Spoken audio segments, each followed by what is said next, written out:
What's the optimum of tests in cricket world? Well, it's none other than the Ashes. The England-Australia rivalry is still one of the most intense ones in cricket world, and it's time to gear up for the same. Ashes 2023 will begin from June 16 with the first test set to take place in Edgbaston, and I'm here on Cricket Next with all you need to know about the Ashes so far.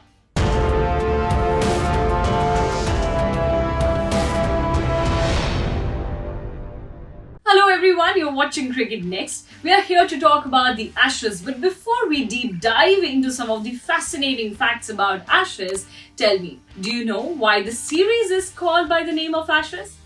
Well, the term Ashes was first used after England lost to Australia for the first time on home soil at the Oval on 29th August 1882. A day later, the Sporting Times carried a mock obituary of English cricket which concluded, "The body will be cremated and the ashes taken to Australia." Now, this term Ashes caught attention from that line, and then English captain Ivo Bling had vowed to regain those ashes. Now, I believe that we all know why it's called Ashes, but tell me, do you know which team dominated the series? Well, I'll tell you. It was England at first, but now it's Australia. Australia retained the Ashes since 2017-18, and now the World Test champions will be all geared up for another glory. Australia won the World Test Championship 2023 as they defeated India by 209 runs, and now with that winning momentum, Australia must be hoping for another iconic win at the Ashes.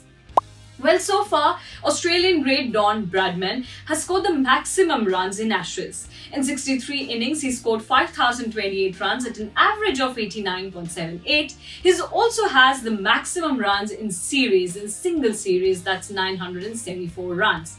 But the most interesting part of this Ashes is that the Australian team has Steve Smith, who's currently the best test batter of this current generation.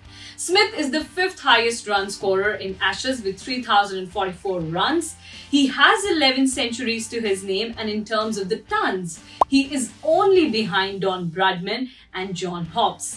While if we look at the other side, that is the side of the bowlers, then England have named fast bowler Stuart Broad in the team, who's one of the highest wicket takers in Ashes history.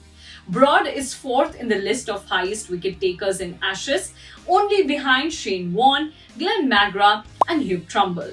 Broad has so far taken 131 wickets in 64 innings and is going to be one of the biggest assets for England. Now, this series is definitely going to be bigger than ever because both the teams are banking on their ace players. And so much so that England's spin all-rounder Moeen Ali decided to come out of his test retirement and join the squad for the Ashes series.